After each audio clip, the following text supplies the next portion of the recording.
வணக்கம். Tiger voice Tamil channel like பண்ணுங்கள், share பண்ணுங்கள், சப்ஸ்கிரைப் பண்ணுங்கள். இன்றைக்கி நான் பார்க்க வர வீடியோ கடன் சம்மந்தப்பட்ட லோன் விஷயம். இது கொஞ்சம் நிதானமாக கேளுங்க. முடிஞ்சால் உங்களால் புரிஞ்சுக்க முடிஞ்சால் தொழில் பண்ணுறவங்க மட்டும் பாருங்கள். தொழிலை பற்றி யோசிக்காதவங்க பார்க்க வேண்டிய அவசியம் கிடையாது. நம்ம முன்னேறணும், நம்ம தொழிலில் எப்படியாவது ஜெயிக்கணும், நம்மக்கிட்ட ஒரு தொழில் இருக்குது, அந்த தொழிலை விரிவுபடுத்தணும் அப்படின்னு நினச்சி நம்ம ஒரு கடன் வாங்க போகிறோம். அந்த கடனை பற்றி தான் நம்ம இப்போ பேச போகிறோம். முடிஞ்ச வரைக்கும் எனக்கு ஆதரவு கொடுத்தீங்கன்னா நான் நிறைய விஷயங்கள், நான் அனுபவப்பட்ட விஷயங்கள், நான் பாதிக்கப்பட்ட விஷயங்களையும் நான் இந்த வீடியோவில் அப்லோட் செய்கிறேன், பதிவிடுகிறேன். அதை பார்த்து புரிஞ்சுக்குங்க. முத்ரா லோன், இந்த முத்ரா லோன் இருக்கிறதுங்கிறதே மேனேஜர் சொல்லித்தான் எனக்கு தெரியும். அதாவது ஏற்கனவே எனக்கு ஹவுசிங் லோன் கொடுத்த மேனேஜர் தான் முத்ரா லோன் இருக்குது, நீங்கள் எப்போ வேணாலும் எங்கள் பேங்கில் லோன் வாங்கி பிஸ்னஸ் பண்ணி நல்லா சம்பாரிச்சுக்கலாம், நீங்கள் சீக்கிரமாக கடனை கட்டிக்கலாம் அப்படின்னு சொல்லி ஐடியா சொன்னதும் அவர் தான். ஆனால் அதே சமயம் அந்த மேனேஜர் மாறிட்டார் அப்படின்ட்டு அடுத்த மேனேஜரை போய் பார்க்க போகிறோம். அப்போ அவங்க என்ன எடுத்தோம்னு நம்ம போய் பார்த்தோம்னா, ஃபஸ்ட்டு நம்மளை பற்றி நான் யார், நீங்கள் யார், என்ன பண்ணுறீங்க அப்படிங்கிறத பற்றி அவங்களுக்கு கவலையே கிடையாது. ஒரு மேனேஜர்னால் அந்த திமிருத்தனம் தெத்துத்தனம் இருக்குன்னு சொல்லுவாங்க தெரியுமா. அது எஸ்பிஐ மேனேஜரை இப்போ பேங்க்கில் பார்க்குற மேனேஜர் அனைவரும் யாராவது ஒருத்தர் ரெண்டு பேர் ஒரு நார்மலாக பேசுகிற மேனேஜராக இருக்கட்டும். ரெண்டாவது இதில் இன்னொரு நான் ஒரு விஷயத்தை உண்மையாலுமே நான் நிரூபிச்சுக்கிறேன். இந்த பெண்களாகிய மேனேஜர், பெண்களாக இருக்கிற மேனேஜர் அவங்க கர்வத்தின் உச்சத்தில் இருப்பாங்க போல் இருக்குது. அவங்க தான் இந்த பேங்க் மேனேஜரை உரிமையாளர் போல் அவங்க நினச்சிக்கிறாங்க.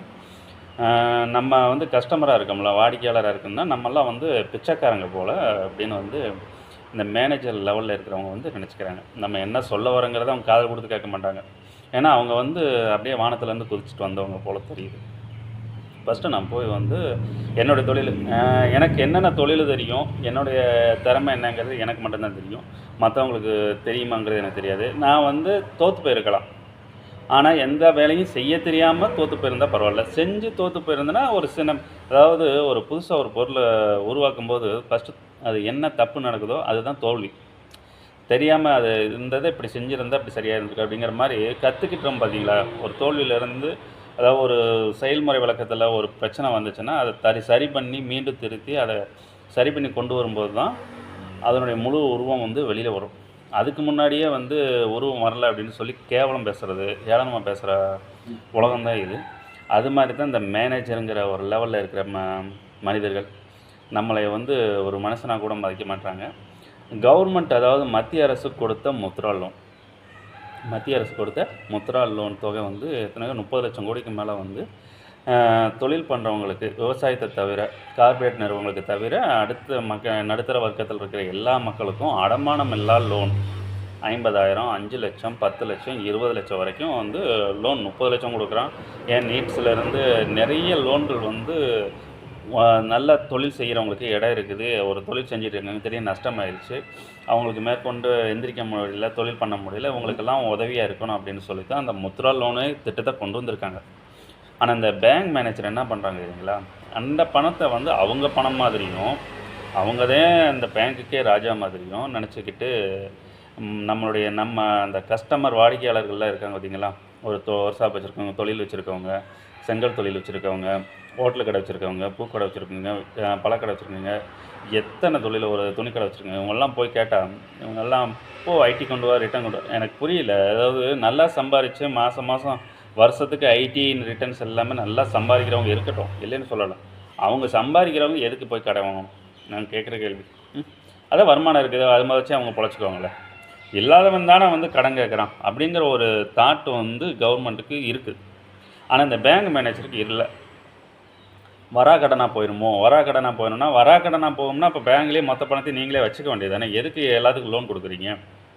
லோனே கொடுக்காம விட்டுட்டா எவனுமே வாங்க மாட்டேன், எவனும் எல்லாம் செத்து போனாலும் பரவாயில்லன்னு நினைக்கிற எண்ணத்தில் தானே இந்த மேனேஜரில் இருக்கீங்க. இதில் ஃபீல்டு ஆஃபீஸர் அதுக்கு ஒருத்தர் முழுசாக லோனை பற்றி டீட்டெயில்ஸ் சொல்லவே மாட்டாங்க. சொல்லாமல் கடைசியில் லோன் அவங்க கொடுத்த பிறகு அதில் இந்த மாதிரி பண்ணணும், அப்படி பண்ணணும், இப்படி பண்ணணும் ஒரு டீட்டெயில்ஸ் சொல்லி நம்மளை போட்டு குழப்பி சங்கடத்தில் ஆழ்த்தி, இந்த டைம் இருந்துச்சுன்னா இந்த ப்ராப்ளம் இருக்குது, இந்த லோனுக்கு எடுத்தால் இத்தனை நீங்கள் இன்சூரன்ஸ் எடுக்கணும், நம்மளை அந்த டயத்தில் இன்சூரன்ஸ் வாங்க வச்சு கட்டாயப்படுத்திடுவாங்க. அது ஏதோ ஒரு விதத்தில் நம்மளை லாக் பண்ணிடுவாங்க. அவங்க லாக் பண்ணிவிட்டா நமக்கு லோன் கிடைக்காதுங்கிற பயத்தில் தான் நம்ம வந்து எல்லா விஷயத்துக்கும் தலையாட்டி போகிற மாதிரி இருக்குது. உடனே நம்ம தான் கொண்டு அவங்களுக்கு எல்லாமே நீங்கள் ஏன் கொடுத்தீங்க, நீங்கள் போராடலாம். இன்றைக்கி சாதாரண மக்களுக்கு வந்து போராட தெரியாதுங்க. போராடி ஜெயிக்கணுங்கிற வழிமுறையும் தெரியாது, யாருக்கிட்ட மோதிரம்னும் தெரியாது. அவங்க வந்து ஏமாந்து தான் போவாங்களே தவிர, ஒரு அதிகாரி படித்த லெவலுக்கு வந்து புத்திசாலியாக யோசிக்க தெரியாது. எனக்கு என் தொழிலை பற்றி மட்டும்தான் தெரியும். அப்போ நான் வந்து என்ன தொழில் பண்ணுறேன், இப்போ எனக்கு ஒரு சிம்பிள் உதாரணம் சொல்கிறேன். உங்களுக்கு இத்தனை தொழில் எல்லாத்துக்கும் தெரிஞ்சாலும் பரவாயில்ல. எனக்கு வந்து சாதாரண கார் மெக்கானிக்கில் எலக்ட்ரிஷியனாக வேலை பார்க்க தெரியும். அப்புறம் மெக்கானிக் வேலை பார்த்து பழகினேன். அப்புறம் டிங்கரிங், காரில் வந்து ஆக்சிடெண்ட் ஆச்சுன்னா அந்த வண்டியை எடுத்து அதை சரி செஞ்சு பெயிண்டிங் பண்ணி சீட் கவர்லாம் போட்டு எல்லா வேலையும் நான் ஒருத்தனே செய்ய முடியும். எனக்கு சீட் கவரும் தைக்க தெரியும், மெக்கானிக் வேலை பார்க்க தெரியும், டிங்கரிங் வேலை பார்க்க தெரியும், பெயிண்டிங் வேலையும் பார்க்க தெரியும், எலக்ட்ரிஷியன் வேலையும் பார்க்க தெரியும். இதில் வாட்டர் சர்வீஸும் நான் பண்ணுறேன். இத்தனை வேலை பண்ணாலும் நமக்கு போட்டியாக 10 வருஷம் இருந்துச்சுன்னா நமக்கு வர்ற வண்டி வந்து கொஞ்சம் குறையும். இதுக்கு அடுத்த லெவலில் வந்து இன்னொரு பிஸ்னஸ் பண்ணலாம் அப்படின்னு நினச்சி ஒரு செங்கல் மிஷின், அதாவது இன்டர்லாக் பிரிட்ஸ், மலேசியாவிலெல்லாம், சிங்கப்பூர், மலேசியா பல நாடுகளில் வந்து வேறு விதமான புது புது முறையில் வந்து செங்கல் வந்து தயார் பண்ணுறாங்க. அதை யூடியூப்பில் பார்த்து அந்த யூடியூப் மூலமாக வந்து அந்த தொழிலை நான் வந்து கற்றுட்டு செய்யணும்னு ஆசைப்பட்டேன். ஃபஸ்ட்டு செஞ்சேன். அந்த மிஷினை செய்கிறதுக்கு நான் கஷ்டப்பட்டு வெளியில் கடனை வாங்கி என்னுடைய உழைப்பெல்லாம் போட்டு ஃபஸ்ட்டு ஒரு மிஷின் செஞ்சேன். அந்த மிஷின்ஸ் நம்ம மதுரையிலையும் கோயம்புத்தூர்லேயும் செய்யப்படுறோம். திண்டுக்கல்லில் அந்த டை சைடு இது எல்லாத்தையும் கொடுத்தா அந்த மிஷின் செஞ்சு கொடுக்குறவங்க ப்ராடு பண்ணுற வேலையினால் நம்மளுடைய காசு அழிஞ்சு போய் அந்த தொழில் வந்து பகுதியோடு நின்று போயிடுது. என்ன காரணம், நம்ம சொல்கிறது ஒன்று, அவங்க செஞ்சு கொடுக்குறது காசில் தான் குறியாக இருக்காங்க ஒழிஞ்சு ஒரு பொருளை வந்து உற்பத்தி பண்ணி கொடுக்கணும், நம்ம செய்கிற தொழில் வந்து கஸ்டமருக்கு திருப்தியாக இருக்கணும் அப்படின்னு சொல்லி இந்த மிஷின் செஞ்சு கொடுத்தவங்க யோசிக்கலை.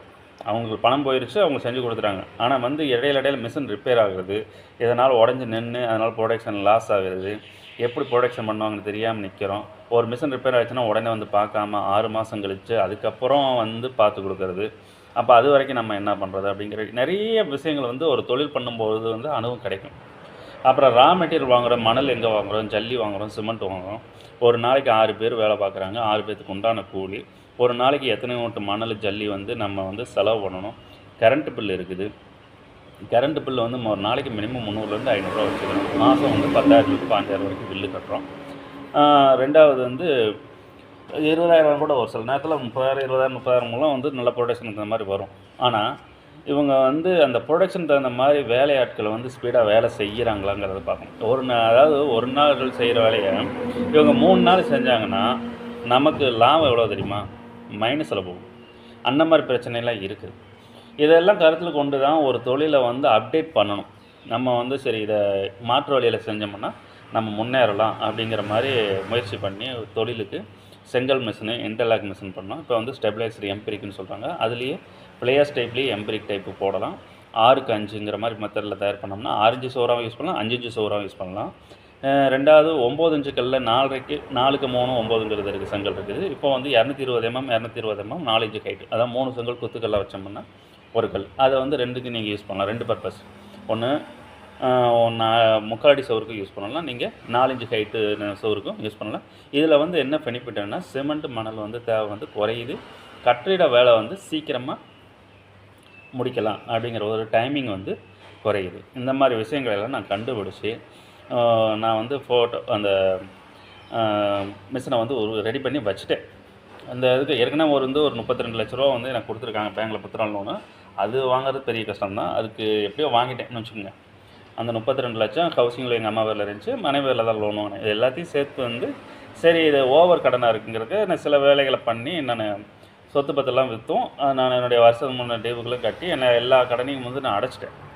அடைச்சி முடித்த பிறகு சரி இது இவ்வளோ காசு நம்ம மாதம் ஒரு 80,000 ரூபா வரைக்கும் நம்ம வட்டி கட்டியிருக்கோம், நமக்கு வந்து ஒரு தெம்பு இருக்குது, நம்மளால் அதுக்கு மேலே வந்து சமாளிக்க முடிகிற அளவுக்கு ஆண்டவனுக்கு வந்து கொஞ்சம் உழைப்பையும் புத்தியும் கொடுத்துருக்கோம் அப்படின்னு சொல்லிட்டு நம்ம அடுத்த கட்ட நடவடிக்கைக்கு மேற்கொள்கிறேன். அப்படி மேற்கொண்டு தான் வந்து ஸ்டேட் பேங்கில் வந்து நான் ரெகுலர் வாடிக்கையில் கிட்டத்தட்ட 15 வருஷத்துக்கு மேலே வந்து நான் வந்து ஸ்டேட் பேங்கில் வந்து வரவு செலவு பண்ணிகிட்ருக்கேன். அதாவது இவங்க என்ன நினைக்கிறாங்கன்னா மாதம் நல்லா சம்பாதிக்கணும், நல்லா பணம் 1 லட்ச ரூபா வரைக்கும் சம்பாதிச்சாங்க உங்களுக்கு கட்ட முடியும். ஒரு விஷயம் சொல்கிறேங்க, தொழில் பண்ணுறவங்களுக்கு பணம் கொடுத்து அது என்ன தொழில், எப்படி இருக்குது, அதை ரன் பண்ணுறதுக்கு உண்டான இடம், மின்சாரம், அந்த சோர்ஸ், போக்குவரத்து வசதி, தொழில் வாய்ப்பு, இதெல்லாம் வந்து அவங்ககிட்ட கேட்கணும். உட்காந்து வந்து கேட்டுட்டு, சரி இதை வந்து நான் நேரில் பார்க்குறேங்க, உங்கள் மிஷின் எப்படி இருக்குது என்னென்னு கேட்கலாம். வந்து இந்த மேனேஜர், ஸ்டேட் பேங்க் மேனேஜர் என்ன பண்ணுறாரு அப்படின்னா, ஒரு மேனேஜர் வந்து போன தடவை நான் ஜென்ஸ் மேனேஜர் இருந்தார், அவர்கிட்ட போய் வந்து நான் இந்த மாதிரி ஏற்கனவே சார் உங்களுக்கு தெரியும், நான் லோன் கட்டி முடிச்சுட்டு எனக்கு ஃபேமிலி ப்ராப்ளம் இருந்துச்சு, 2 வருஷம் நான் எதுவுமே பண்ண முடியல, சொத்தெல்லாம் பிரித்து எழுதுனா இதில் வந்து மிஷின் நின்று போச்சு, என்னால் தொழில் பண்ண முடியல. மேற்கொண்டு எனக்கு ஒரு 10 லட்சம் இருந்தால் இருக்கிற 20 லட்ச ரூபாய்க்கு ஏற்கனவே வாங்கின இயந்திரம் வேஸ்ட்டாக போயிடும் சார், எனக்கு ஒரு 10 லட்ச ரூபா கொடுத்தீங்கன்னா அந்த மிஷினை வச்சு நான் தொழில் பண்ணிடுவேன், ரன் பண்ணிடுவேன் அப்படின்னு சொல்லிட்டு இருக்கேன். சரி, இந்த தொழிலை பண்ணுறதுக்குன்னு 10 லட்சம் கொடுத்தா நான் கடன் எப்படி எடுப்பேன்னு எனக்கு நான் யோசிக்க தெரியாதா? நான் ஆல்ரெடி வந்து ஒர்க் ஷாப் வச்சுருக்கேன். ஒர்க் ஷாப்பில் மெக்கானிக்கலாக பார்க்குறேன். நான் சொன்ன இந்த எல்லா வேலைகளையும், டிங்கரிங், பெயிண்டிங், கார் சீட் கோரி, எல்லா வேலையும் செய்ய தெரியும். இதை வச்சு என்னால் அந்த கடனையே அடைக்க முடியும். அந்த மிஷினை அது வரைக்கும் நான் இந்த புதுசாக ஆல்ட்ரு பண்ணுற வேலையை ஒரு 3 மாதத்துக்கு ரெடி பண்ணிட்டேன்னா, இந்த இருக்கிற வேலையை செஞ்சு இந்த கடன் அடைச்சிட்டு இருப்பேன். அந்த மிஷினும் எனக்கு ரெடி ஆகிடும். எந்த ஒரு கால்குலேஷன், இந்த மாதிரி கால்குலேஷன் எல்லாம் நம்ம வேலை செய்கிறவங்களுக்கு தான் புரியுமே தவிர, இந்த ஸ்டேட் பேங்க்கில் உட்காந்து இந்த படிச்சுட்டு வந்து உட்காந்துட்டு, நீங்கள் ஐடி கொண்டு வா, 3 வருஷம் ரிட்டர்ன்ஸ் கொண்டு வா, 10 லட்சம்லாம் எதுக்கு, என்னத்துக்கு அப்படின்னு கேள்வி வைக்கிறாங்கல்ல. இந்த உமனை ஜென்ஸ் மேனேஜர் அந்த மாதிரிலாம் இது வரைக்கும் கேட்டதில்ல, கொஞ்சம் உட்காந்து பொறுமையாக கேட்குறாங்க. அந்த உமனை பெண்கள் மேனேஜர் வந்து சரி, எனக்கு இன்னும் பொறுத்த வரைக்கும் அவங்களுக்கு சென்ஸ் இருக்கான்னு எனக்கு தெரியல. அவங்களுக்கு வந்து இல்லைன்னு சொல்கிறதுக்கு அந்த மேனேஜர் பதவிக்கு வந்து உட்காந்துருக்கீங்க. நீங்கள் வங்கி மேனேஜரே எதுக்கு, கடன் கொடுத்து ஒரு தொழிலை ஒருத்தர் வந்து முன்னேறதுக்கு நீங்கள் கடன் கொடுக்கணும். அது கூட கொடுக்க முடியாமல் வந்து நீங்கள் அந்த இடத்துல உட்காந்து நீங்கள் சம்பளம் வாங்கி திங்கிறதுக்கு அந்த வேலையை ராஜினாமா பண்ணிவிட்டு போங்க. 4 பேர் குடும்பத்தை நாசம் பண்ணிவிட்டு நீங்கள் அந்த இடத்துல உட்காந்து நீங்கள் பேங்க்கை காப்பாற்ற வேண்டாங்க. மக்களை வாழ வச்சா அந்த மக்கள்கிட்ட இருந்த வர பணத்தில் தான் இந்த பேங்க்கே நடக்குது. அதை ஃபஸ்ட்டு வந்து கொஞ்சம் புரிஞ்சுக்குங்க. எந்த விஷயம் சொன்னாலும் கேட்க போனாலும் இந்த காதில் வாங்கிட்டு இந்த காதில் வந்து விட்டுறாங்க. அது காதில் வாங்குறதே இல்லைன்னு நினைக்கிறேன். இங்கேருந்து ரிட்டன் அப்படியே பேக் அடிச்சிடும் நமக்கு. எனக்கு வந்து நம்ம பிச்சைக்காரனா என்னென்னா போகிறப்பில்ல நம்ம எனக்கு கோவம் வந்து சண்டை கட்டிடலாமான்னு சொன்னோம். சரி, மரியாதை, அதாவது பேங்க் ஒரு ரெஸ்பான்ஸ் கொடுக்கணும், சண்டை கட்டக்கூடாது, போலீஸ் கேஸை என்ன எனக்கு புரிய மாட்டேங்குது. நியாயமான உரிமைகளை கேட்டால் கூட நம்மளே வந்து போலீஸ் கேஸில் புகார் பண்ணி தள்ளிடுற மாதிரி ஒரு பயம் வந்து நமக்கு ஃபீல் ஆகுது. நம்ம என்ன தப்பு பண்ணுறோமா இல்லை என்ன பண்ணுறோன்னு புரிய மாட்டேங்குது.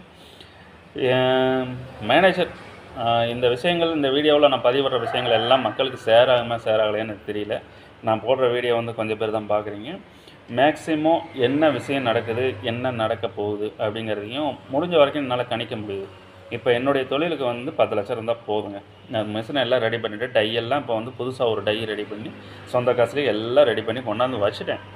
எனக்கு 24 மணி நேரம் இந்த ரூரல் லைனில் இருக்கிற கரண்ட்டுனால வந்து கரண்ட் அடிக்கடி கட் ஆகுது, ப்ரொடக்ஷன் எடுக்க முடியல.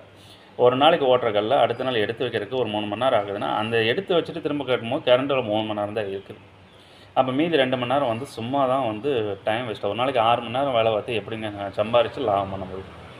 இதுக்கான பண தேவைகள் வேணும். ரெண்டாவது, ஒரு நாள் செய்கிற வேலையை 3 நாள் செஞ்சு அதுக்கு உண்டான கூலியை யோசிச்சு பாருங்கள். ஒரு நாளைக்கு 5000 செலவாகுது அப்படின்னா 3 நாளைக்கு 15000, 10 நாள் வேலைத்தில் 50000 கூலி போயிடுது. இவங்க சொல்கிற மாதிரி ஒரு நாள் கூலிக்கே இந்த ஒரு கால்குலேஷன் இருக்கும்போது மெட்டீரியலுக்கு யோசிச்சு பாருங்கள். ஒரு நாளைக்கு 5000 மெட்டீரியல் வாங்குகிறோம், 25000 ஒரு 15 மூட்டை சிமெண்ட்டு, ஒரு 15,000 மெட்டீரியல்னால் அதில் 25-30,000. இந்த 30,000 செலவு வந்து 10 நாளில் போனால் 3 லட்ச ரூபா ஆகிப்போச்சு. புரியுதுங்களா? அப்போ உற்பத்திங்கிறது என்ன சும்மா லேஸ் பண்ணுறது. இந்த உற்பத்தியை பற்றி என்னன்னு தெரியாத மேனேஜர் இருக்கும்போது நான் என்ன போய் பேசுகிறது அவங்ககிட்ட? நம்ம சொல்கிற விஷயங்களும் உங்களுக்கு தெரியாது, நம்ம சொல்கிற கஷ்டங்களும் உங்களுக்கு தெரியாது. ஆனால் வந்து உன்னால் நீங்கள் கட்ட முடியாது, லோன் கிடையாது, என்ன முடியாது, அது முடியாது. அது நமக்கு ஒரு எரிச்சல் கலக்கு. எவ்வளோ கோவம் வருந்துங்களா, எவ்வளோ ஆத்திரமும் கோவம் வெறியும் வருதுங்களா. அப்போ நம்ம இயலாமை காரணம் இந்த காலத்தில் வந்து இவங்க ஆடுறாங்க அப்படிங்கிறது தான் இந்த பதிவில் நான் தெரிவிச்சுக்கிறேன். ஒரு மனுஷனுடைய இயலாமையை வந்து ரொம்ப பயன்படுத்தி இந்த மேனேஜரை வந்து பண்ணுறாங்க. ரெண்டாவது, ஒரு லோன் கொடுத்தா முதல் லோன் வந்து அரசாங்கம் கொடுத்துருக்கு, மத்திய அரசு கொடுத்துருக்குது. அதை வந்து சரியான நபருக்கு கொடுக்குங்கிறது உண்மை தான், இல்லைன்னு சொல்லலை. அதுக்காக எதுவுமே காதில் வாங்கிக்க மாட்டேன், எதுவுமே பண்ண முடியாது, என்னால் முடியாதுன்னா நீங்கள் வந்து செக்அப் பண்ணி பாருங்கள். நான் ஏற்கனவே கிட்டத்தட்ட என்ன 28 லட்சம் ப்ளஸ் 32 லட்சம் ப்ளஸ் இன்ட்ரெஸ்ட் 10 வருஷத்துக்கு யோசிச்சு பாருங்கள். 3 வருஷத்துக்கு இந்த 32 லட்சத்துக்கு இன்ட்ரெஸ்ட்டை யோசிச்சு பாருங்கள். இத்தனையும் கட்டி கிட்டத்தட்ட நான் எவ்வளோ கட்டியிருப்பேன்? மாதம் 20,000 ரூபா, வருஷம் 2,40,000 ரூபா. 2015 வாங்குறது 2024 வரைக்கும் கட்டியிருக்கேன். 9 வருஷம். 92 எவ்வளோ வச்சுங்க? ரூ. 20,00,000 எக்ஸ்ட்ராவா டிக்கெட் எதுக்கு அந்த ரூ. 20,00,000 அப்புறம் ரூ. 8,00,000 தனியாக டாப்அப் லோன் வாங்கி அதுக்கு மாதம் ரூ. 8,000 கணக்கு வச்சு பாருங்கள். அது ஒரு 8 வருஷம். வருஷம் 48னா என்ன எத்தனை வச்சுங்க, அதில் மொத்தம் 30,00,000 மேலே வந்துருச்சு. மாதம் ரூ. 47,000 பிஸ்னஸ் லோன். இதில் யோசிச்சு பாருங்கள், 3 வருஷம் கட்டியிருக்கேன். இது எல்லா லோனையும் மொத்தம் சேர்த்தா மினிமம் வந்து ரூ. 87,000 பக்கம் ரூ. 80,000 மேலே வந்துச்சு. நான் எவ்வளோ கட்டியிருப்பேன். இத்தனையும் கட்டி இதில் எல்லாம் வந்து நம்ம இன்சூரன்ஸ் கட்டாயப்படுத்தி போட்டு ஒரு 20,000 மாதம் வருஷத்துக்கு வந்து ரூ. 2,00,000 இன்சூரன்ஸ்னா மாதம் அந்த இது டிவா மாதிரி ஏறுதா இல்லைங்களா? அப்போ ரூ. 1,00,000 வேணும். இத்தனையும் சமாளித்து நான் கடன் அடைச்சி, சரி கடன் ஓவர் அதிகமாக இருக்குது, இதை அடைச்சிட்டு நம்ம கம்மியான லோன் மூலமாக மேலும் பிஸ்னஸ் தொடங்கலான்ட்டு போய் கேட்க போனேன். போய்ட்டு வாங்க நான் கேட்டு சொல்கிறேன் அப்படின்னு ஒரு செகண்டில் முடிவெடுக்கிற ஒரு மேனேஜருடைய அறிவாளி புத்திசாலித்தனத்தை வச்சு நீங்கள் பேங்க் நடத்துனீங்க அப்படின்னா சத்தியமாக சொல்கிறேன், முட்டாள் மேனேஜர்களால் எங்கள் வாழ்க்கை நாசம் பண்ணுறதுக்கு நான் அனுமதிக்க மாட்டேன். எங்களுக்கு உண்மை வேணும், எங்களுக்கு உரிமை இருக்குது. நீங்கள் அடுத்த முறை நான் பேங்க்கில் கேட்க போகிறேன். நான் முத்ரா லோன் அப்ளை பண்ணிட்டு வருவேன். எனக்கு வந்து லோன் இல்லைன்னு சொன்னால் நீங்கள் எழுதி கொடுத்துருங்க, என்ன காரணத்துக்காக கொடுக்கக்கூடாது அப்படின்னு. ஏன்னா ஏற்கனவே வந்து நான் இன்வாய்ஸ் போட்டு பில் வாங்கியிருக்கேன். ரூ. 20,00,000 வந்து மிஷின் வாங்கியிருக்கேன். அதே லோனில் வாங்கியிருக்கேன், ஸ்டாண்டப் இந்தியா லோனில் வாங்கியிருக்கேன். நான் திருப்பி அடைச்சிருக்கேன் என் மனைவி பேரில் அடைச்சாலும் சரி, குடும்பம் ஒன்று தான், எல்லா சொத்தும் வந்து ஒன்று தான். நான் வந்து சொத்தை விற்று எல்லா கடனையும் கட்டி சம்பாரிச்சும் கடனை கட்டியிருக்கேன், சொத்தையும் விற்று கடன் அடைச்சிருக்கேன். அந்த சொத்து விற்கிற காரணமும் இந்த பேங்க்கில் இருக்க மேனேஜர் தான். தவறான ராங் இன்ஃபர்மேஷனை எனக்கு கொடுத்து என்னை இடத்த விற்க வச்சது இந்த பேங்க்கு. பிஸ்னஸ் லோன் தனி, ஹவுசிங் லோன் தனி, ரெண்டையும் மெர்ஜ் பண்ணி ரெண்டையும் சேர்த்து ஜப்தி பண்ணுவேன்னு பொய் தகவலை கொடுத்து எனக்கு மன உளைச்சலாக்கி அந்த இடத்த எங்கள் அம்மாவை விற்க வச்சு அடிதடி பிரச்சனையாக்கி கோர்ட்டு கேஸில் போயிட்டுருக்கு இன்றைக்கி. அந்த மாதிரி சூழ்நிலைக்கும் வந்தது இந்த ஸ்டேட் பேங்க்கில் ஃபீல்டு ஆஃபீஸ் பண்ண ஃப்ராடுத்தனத்தால். நீங்கள் பல கஷ்டங்கள் வந்து நான் லோனால் அவதிப்பட்டிருக்கேன். ஆனால் அதே சமயம் நியாயமாக லோனை கட்டி முடிச்சிருக்கேன். எனக்கு உண்டான மதிப்பு மரியாதையை நான் கேட்டிருக்கேன். இந்த முத்ரா லோனில் அடுத்த தடவை நான் வந்து முத்ரா லோன் கேட்பேன். என்கிட்ட உட்காந்து பொறுமையாக பேசுகிற மாதிரி இருக்காங்களா இல்லையாங்கிறத நான் வீடியோ ரெக்கார்ட் பண்ணி கொண்டாந்துட்டு உங்களுக்கு வந்து நான் அப்லோடு பண்ணுறேன். இப்போ வந்து நான் முத்ரா லோனுக்கான ப்ராஜெக்ட் ரிப்போர்ட் ரெடி பண்ணியிருக்கிறதையும் இன்னொன்று அந்த Mudra certificate MSME certificate application பண்ணியிருக்கேன். இந்த வீடியோவோட சைடில் வந்து ஃபோட்டோ கிளிப்பு நான் வைக்கிறேன் பாருங்கள். ஏன்னா அது செங்கல் இயந்திரம் இன்டர்லாக் பிரிக்ஸ் மிஷின் அந்த ஃபோட்டோவும் நான் வச்சுருக்கேன், பார்த்துக்குங்க. ஒரு சாதாரண மனுஷனால் முடியாது அப்படின்னா இந்தளவுக்கு என்னால் வந்துருக்க முடியாது. மொத்தத்துக்கு அவங்க சொல்கிற கணக்குப்படி பார்த்தா என்னுடைய மிஷின் வேல்யூஸ் வந்து 40,00,000. நான் இந்த 20,00,000 உங்கள் விட்ட வாங்கினது மட்டும் இல்லை, நான் மாதம் கொஞ்சம் கொஞ்சமாக இன்னொரு டை செஞ்சு இன்னொரு மிஷினை உடச்சி இன்டர்லாக் மிஷின் டபுள் மிஷினாக மாற்றி செஞ்சு அதை இப்போ அறுத்து இன்னொரு அப்டேட் பண்ணணும்னு சொல்லி செய்கிறதுக்கே கிட்டத்தட்ட 10,00,000 வேஸ்ட் பண்ணியிருக்கேன். அதுக்கு மேலே திரும்ப 5,00,000 இன்வெஸ்ட் இப்படியே போட்டு வட்டி கிட்டி எல்லாம் சேர்த்து 40,00,000 என்னுடைய முதலீடு. சுற்றி காம்பவுண்டு போட்டது, தளம் போட்டது எல்லாம் வந்து 40,00,000 முதலீடு. என்னோடய உழைப்பு, அது அத்தனை உழைப்பையும் போட்டு ஒரு சூழ்நிலை வந்து எல்லாத்துக்கும் ஏற்றத்தாழ்வு இருக்கும். அது எனக்கு இறக்கத்தாழ்வு வந்துச்சு. ஆனால் வருமானம் சம்பாதிக்க முடியாத அளவுக்கு இறக்கம் இல்லை. தொழிலை ரன் பண்ணுறதுக்கு போதிய வருமானம், அதாவது பத்தாத அமௌண்ட்டு. குடும்ப பிரச்சனை வந்துச்சுன்னா எவனும் மேலே முடியாது. அந்த சூழ்நிலையில் தான் நான் மாட்டினேன். இன்னொரு விஷயம் தெரிஞ்சுக்கங்க, உழைக்கிறவனை உழைக்க விடுங்க, அவனுடைய கோபத்தை தூண்டாதீங்க. அவனுக்கு உண்டான உரிமையை நீங்கள் கொடுக்கணும். மதிப்பையும் மரியாதையும் இந்த பேங்க் மேனேஜர் கொடுக்கணுங்கிறத நான் வீடியோவில் வலியுறுத்துகிறேன். யாரும் கடன் கெட்டு போனாலும் உங்களுடைய தொழிலை பற்றி நல்லா தெரிஞ்சுக்குங்க, ஆழமாக புரிஞ்சுக்குங்க. உங்களுடைய தொழிலை பற்றி தெளிவாக சொல்லுங்கள். அவங்க காது கொடுத்து கேட்கலை அப்படிங்கிற ஒரு மைண்ட் செட் வரும்போது உங்களுடைய ஆதங்கத்தை வெளிப்படுத்துங்க. உங்களோட உரிமையான கோபத்தை காட்டுங்க, நியாயமாக காட்டுங்க. யார்கிட்ட என்ன சொல்லணும், எங்கே புகார் கொடுக்கணும், எப்படிங்கிறத முதற்கொண்டு எல்லாத்தையும் தெரிஞ்சு வச்சுக்கோங்க. மேனேஜரை பாருங்கள், முடியாதுன்னு சொல்கிறதுக்கு ரீசன் என்னன்னா இல்லைன்னா எழுதி கொடுக்க சொல்லுங்கள். எனக்கு இந்த காரணத்துக்காக நான் உனக்கு தரமாட்டேன்னு. எனக்கு வந்து அடமானம் இல்லா லோன் தரக்கூடிய உரிமை மத்திய அரசு கொடுத்துருக்கு, முத்ரா லோன் கொடுத்துருக்கு. ஏன் இப்போ தமிழ்நாட்டில் நீட்ஸுங்கிற ஒரு திட்டமுங்கிற மூலம் நமக்கு வந்து லோன் கொடுத்துட்ருக்காங்க. நீங்கள் வந்து உரிமையை கேளுங்க. நானும் உரிமையை கேட்குறேன். இந்த 20 நிமிஷம் வீடியோவை நல்லா பாருங்கள், லைக் பண்ணுங்கள், ஷேர் பண்ணுங்கள், சப்ஸ்கிரைப் பண்ணுங்கள். எனக்கு வந்து ஆதரவு கொடுங்க. நன்றி, வணக்கம்.